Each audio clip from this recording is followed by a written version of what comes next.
All right, good morning and welcome back to Friday Question. So today we're actually going to answer two questions because I need to be able to answer one to answer the other. So first up, our question is, what are the common signs of hormone imbalance?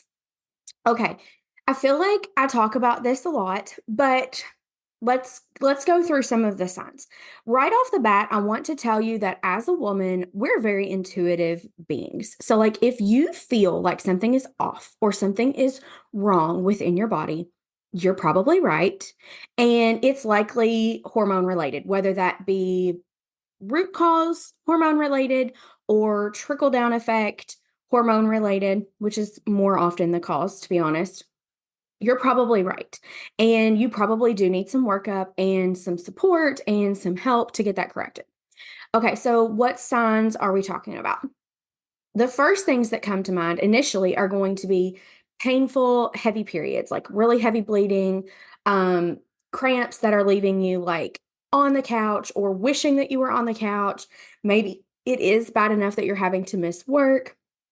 PMS that really disrupts your mood and your life leading up to your period. And it can last for anywhere from like 10 to 14 days before your period up to even just like a few days before your period. If it's significant enough that you and people around you are noticing in a significant way, then that is a sign that there is, hormone imbalance there.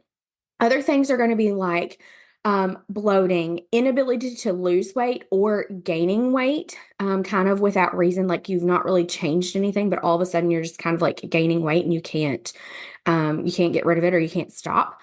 It's going to be things like changes in your skin. So, like maybe you're having some hormonal acne and it might not just be on your face, it might be anywhere on your body. Hair changes. So either your hair is falling out or like the texture of it is changing.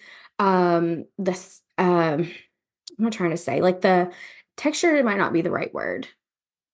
Like, if you're someone that has curly hair and all of a sudden it's like my hair's losing all of its curl and it's just kind of straight and bleh now, like that kind of change would indicate that maybe there's something wrong with your hormones. That's going to be the main things that initially come to mind. But like I said, if it can be, our hormones affect everything that's going on in our body because they are kind of at the bottom of the trickle down effect of like the processes that go on in our body. So eventually our hormones get affected and then they, have an effect on all the different processes that are going on in our body. So 9 times out of 10, something it is going to be hormone related, especially for a woman.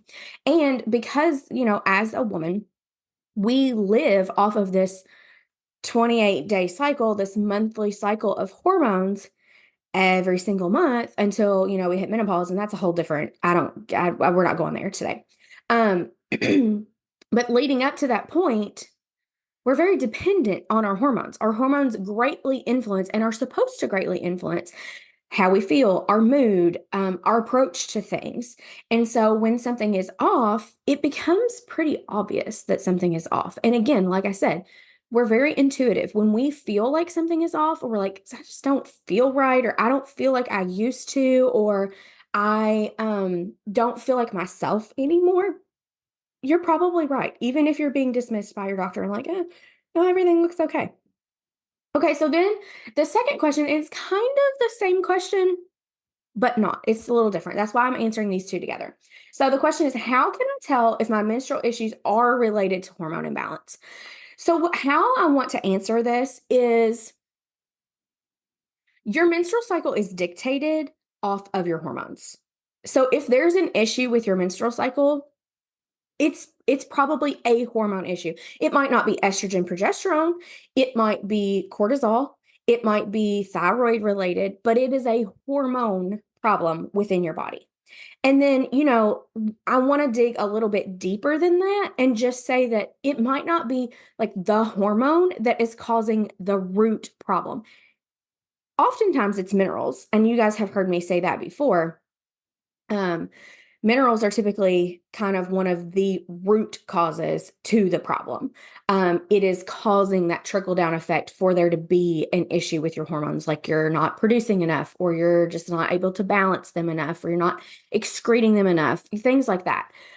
So, I mean, really, if you have symptoms that are cycle related, then it's a hormone issue. I mean, that's kind of that is a very generic, short way to answer that question, but that's kind of, I don't know, the best way to put it. If there's an issue with your period or a cyclical symptom that seems to like come and go each month or on a regular basis, because not everybody has a regular 1 month cycle, then it's hormone related. And it's, once then you get into like, okay, well, what do I do about it? If you have the foundations of good hormonal health in place, which I teach those inside my Wellness with Vanda Club membership. I have some freebies that can get you started with that, with like the Minerals for Mama's Guide. If you've got that stuff down pat and you feel pretty solid in those foundations and you're like, it's been a couple months and I'm still seeing these problems, that is when it is time to consider testing to see exactly where those minerals and hormones are so that you can make some really informed decisions about what you need to do as far as like diet changes, lifestyle changes, supplement changes, and help speed the process up for yourself to actually get to the point of having results. So that's all I've got for you on this Friday. Don't forget to submit your Friday questions to me. There is a link where you can submit a question, and I'll be popping in on Fridays to answer them just like this, hopefully in short and sweet ways, to help you guys get some direction and some clarity around your hormone issues. So I'll talk to you next Friday.